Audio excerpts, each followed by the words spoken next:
Hello and welcome to the Home Recorded Music Podcast. Thank you for listening, liking, and subscribing. My name is Shane Blade, and today I am joined by the very talented singer-songwriter, Emily Tam. Hello, Emily. Hello. Thanks for having me. How did you get into music to begin with? I've always liked music, but I'm quite a late starter.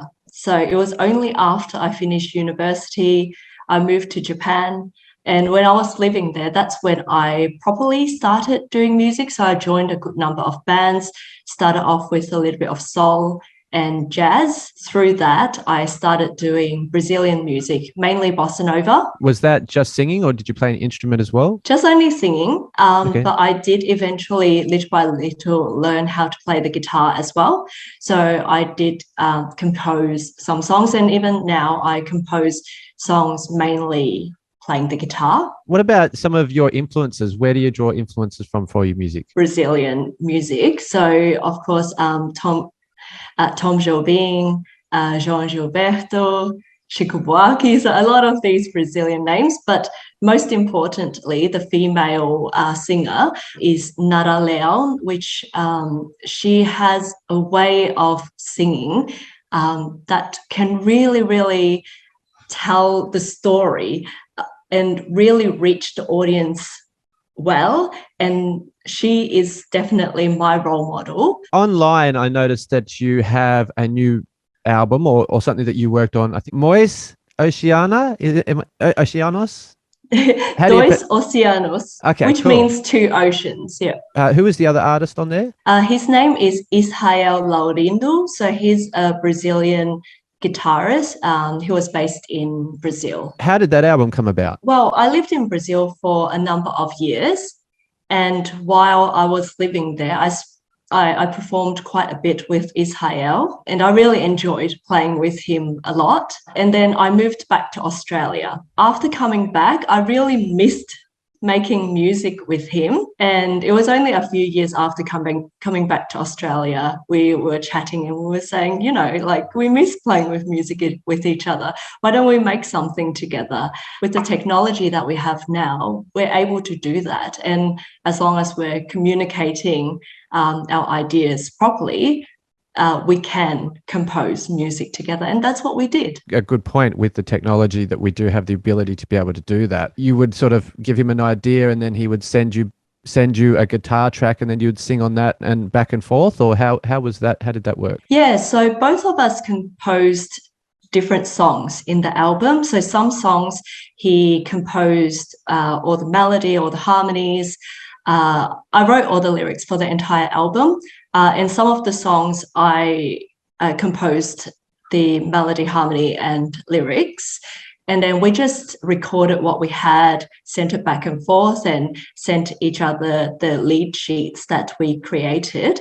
And with arrangement, it was mainly Israel who did it. And of course, we shared ideas of how we want it to sound. But basically, all of them are, it's not one particular Brazilian style of music. It's kind of taking influences from different Brazilian rhythms with the influence of nature in the lyrics. Not all of the songs are about love. It's about life. It's about like different feelings of everyday life as well. So yeah, it's very special to us. Yeah, I've listened to it and I think it's really beautiful. It's the kind of music you could put on and just relax and tune out, and it's got that really calming feel. How did you record? What did you record onto? When we were sharing ideas, we basically just used our phones and then put it on a drive and then shared that with each other. But when it was time to record the proper one, we each went to our own studio through a friend called Troy Rainbow. And he went with a studio that he was familiar with in Londrina, Brazil. First of all, he recorded all the guitar tracks, sent them all to me, and then I recorded the vocal tracks and I sent it back to Brazil to him, and then it was mastered in Brazil. Do you do any of your own home recording? Yeah, I do. So actually, currently, I have a duo called Duo Sarava, and I play with Roman Golden, and he is a guitarist. here, and most of the music that we do together, we record via a home studio. So same thing, he records his guitar track from his computer and I do it on mine at home. I just use GarageBand, honestly. Yeah, yep. But it does the job. Also very simple as well, because it's just guitar and voice, and we don't want a lot of effects. We want it to sound acoustic. So it's mainly about trying to achieve that kind of natural sound without too much complexities. How do you find that? Is it an easy program to use? Yeah, it's very user-friendly. Do you use a specific microphone? I just use a USB condenser microphone. That's it. Okay. Yeah. What brand is that? Do you know? I'm kind of embarrassed to say it's just a simple blue Snowball. The point of a lot of the stuff that I do in this show is to endorse using whatever you can get a hold of. So whether it's, the most cheapest microphone you can possibly get, because, music is more than just the equipment that you use. It's about capturing an idea or capturing, a certain feeling. I was speaking with someone else on a previous podcast and we were talking about, back in the early days, there's some recordings of really famous artists that, just recorded on just a simple microphone from the 1960s or something. And that music is still relevant today because it's not necessarily about the recording quality. It's about the actual song and the feeling behind the songs. I don't think you should ever be embarrassed about the kind of music equipment that you have. I think that creativity comes from just being able to get anything out. And I think that's a beautiful thing. Is there any singing techniques that you used? Yeah, so even though my main thing is singing Brazilian music, I have been trying to get into singing some classical music as well, sacred music in particular. So I use classical singing as a foundation of contemporary singing. So in regards to just like vocal breathing support and so forth, I always refer back to classical singing. And I think that really helps with maintaining good pitch. For an example, playing around with tone, and being able to have that control, it allows me to express the emotion better. When you say classical singing, what would you, in words, can you describe what the difference would be between classical singing and the singing that you're doing now? Well, the main thing is it's just remembering to have diaphragm breathing, and also about the larynx position of singing. So for an example, just keeping my larynx in a low position, it creates quite a warm tone of the voice, which I really like. So I try to maintain it that way, and it helps me with my high notes as well. So also things about the soft palate position, like I like having my soft palate in quite a high position. Some people like to have it in a lower position, which has a brighter kind of sound. But I enjoy the warm, slightly dark sounding vocal tone. Okay, and when you say soft palate, what can you explain that? What does that mean? Soft palate, if you think about your mouth like this, and this part is the throat, yeah? So the soft palate is basically the back of the mouth, the top part. So you can control whether it's kind of like this or whether it's quite flat. Okay, interesting. I think one thing though is in general for vocal techniques, people don't kind of recommend people singing in a breathy kind of manner. They describe it as a poor technique, but I don't necessarily describe breathiness as a poor technique.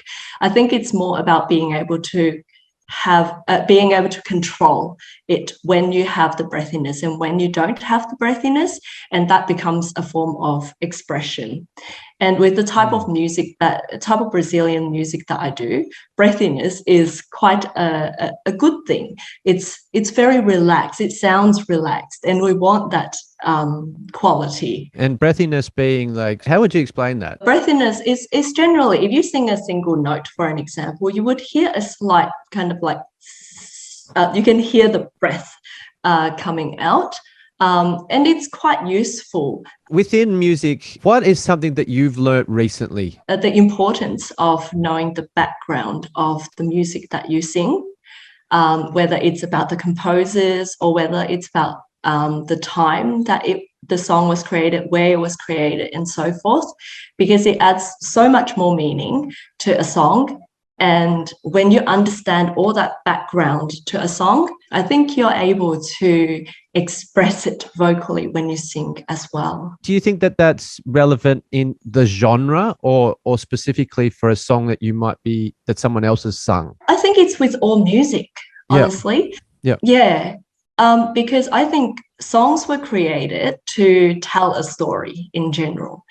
And therefore, it's helpful to understand in what context a song was created. That adds to the meaning of the lyrics. So, especially as singers, we sing text. So we need to understand what the text and what is behind, what is between the lines. You mentioned that you have started playing guitar. How long have you been doing that for? About 15 years. Okay, well, you haven't started playing guitar. That's a you've been playing that's a long time. But I haven't really formally learned how to play the guitar. It's more just self-taught. Oh, that's all I've done. A lot of people are like that too, and I think it's some of the best way. I think it's a way to create your original sound. You're bringing what you think it should sound like rather than being shown. Do you have any advice for anyone that would like to pick up guitar and start playing? I think just to play it a lot, honestly, and watching a lot of shows and videos of people you enjoy playing the guitar and learning from them and kind of figuring out what kind of sound you want. What would you say to anyone that says they're too old to pick up an instrument? It's never too late. It's never too old. You're never too old to pick up an instrument. And it brings you so much joy. If you're thinking about it, just go ahead with it. Yeah. For my whole life, I've always seen people, commenting or just, in general conversation, they might say, oh, I would have loved to have played guitar. I would have loved to have done this and would have loved to have done that. But, I was never good at it. I wouldn't be good at it, without even attempting to try it. And I think that I really like to just give people the confidence to know that it doesn't matter. You could be 100 years old and still pick up a guitar or want to sing. It's really about what you want to do. There's no rules to music. I think that's the one key actually, is that there really is no rules to music. There's obviously things like what we were saying, that it's good to research a certain genre or whatever, but at the end of the day, it's entirely up to you what you do with that. And I think that, tapping on some tin cans to some degree, if it has some kind of soulful meaning to you, then that's an expression of music. And I think it's important that people know that. Yeah, and just the expression of saying, oh, I won't be good at that, that's very much focused on the end result. But music is a thing that should be focused more on the process. And it's the process where you can find a lot of joy and just have a lot of fun. You mentioned about the tin cans in Brazil. Like it's a country where music instruments is not so accessible to all. And people in the favelas, in the slums where they don't have much money, they just pick up a fry pan or even a matchbox to create music. And they find they're creating music like that. And it's possible. Absolutely. Yeah, that's beautifully said. So with all your music at the moment, what's the next thing on the agenda? Is there another project coming up? Have you got more works in the process? I'm actually doing some research at the moment because my passion is in Brazilian music, and especially the music that was written in the 60s, where there was a military dictatorship in Brazil at the time. And there's a particular show called Show Opinião that was when the people came together and they created a show kind of expressing their discontent against the new government, and also just their desire to be heard and the desire for freedom and to be able to express themselves. And I'm researching that at the moment, and I really want to further down the track create a new show that is based on that, and also kind of learning more stories and kind of creating a new version of that show, Opinion. So it's a big project. It will take years to do that. But besides that, like I just want to continue to play Brazilian music, expose it to the Australian audience and get them to learn about the Brazilian culture. So in the last couple of years, during when the world went crazy, basically, how did you feel about that and in general, musicians in general? In my case, I was extremely lucky in that I was still able to work with music. So because I was still the music director at a church at the time, so I was able to live stream masses and do music and keep performing that way, as well as teach remotely. But I have many friends who suffered a lot during the last 2 years, and they lost their entire line of work, as many musicians rely heavily on the performances that they have. So even though the amazing thing about what happened, though, is even when musicians lost a whole line of performances and therefore a huge chunk of their income, they still continued creating music online, basically for free, and giving it, like, inspiring lots of people, still trying to bring people a lot of joy and be able to enjoy music and so forth. And you can really see how passionate these people are. And I really hope that musicians will be appreciated more in the future for all the work that they do. Beautifully said. Can I ask you to shout out all your social medias where people can find you? So you can find my album Dois Oceanos on Spotify. And I've also got a new recording that I collaborated in, and that one is called Undertones of War. So that one is classical. So you'll be able to find that one on Spotify as well. You're also able to find my playlists on SoundCloud. Just look for Emily Tam.